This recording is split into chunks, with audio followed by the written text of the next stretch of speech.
আসসালামু আলাইকুম দর্শক, আজকে আমি পারভিন সিরাজ ঘরোয়া রেসিপিতে আপনাদের জন্য একটা টক বড়ই আর মিষ্টি তেঁতুল দিয়ে আর মুচি কাঁঠালের যে মুচিগুলা বের হয় এখন বৈশাখ জ্যৈষ্ঠ মাসে সেটার রেসিপি নিয়ে আসছি, কিভাবে চাটনি করে খাওয়া যায়।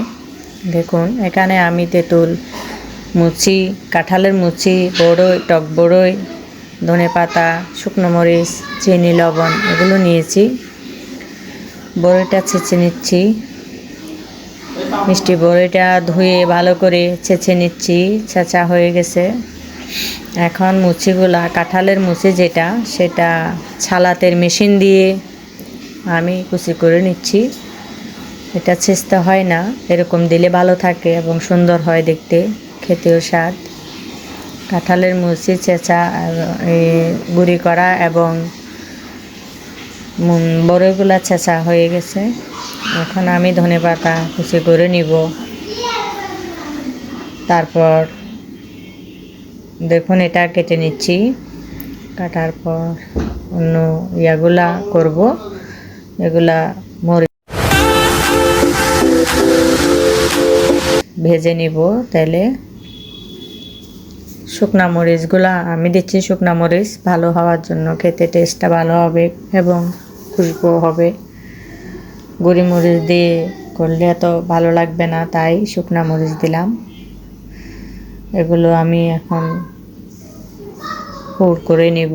শুকনা মরিচ যেগুলা ভেজে নিয়েছি সেগুলা, স্বাদ মতো লবণ, অল্প চিনি দিয়ে মেখে পুর করে নিব। দর্শক, আমার ভিডিওটা ভালো লাগলে লাইক এবং সাবস্ক্রাইব করে দিবেন নতুন ভিডিও পাওয়ার জন্য। দেখুন, আমি মরিচগুলো অল্প চিনি আর স্বাদ মতো লবণ দিয়ে মেখে নিয়েছি পুর করে। এখন তেঁতুল নিচ্ছি। এটা পুরানো তেঁতুল ছিল, সেটা এখনও নতুন তেঁতুল হয়নি, বের হয়নি।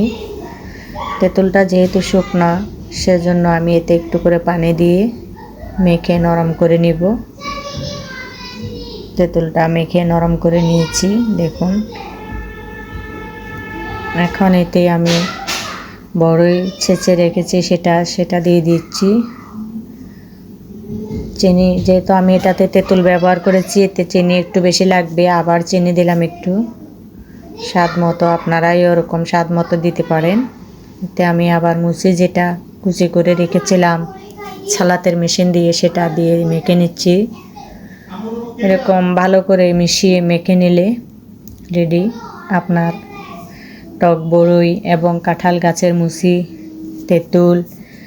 এটা দিয়ে খুব স্বাদ একটা চাটনি, অনেকে ভর্তাও বলে।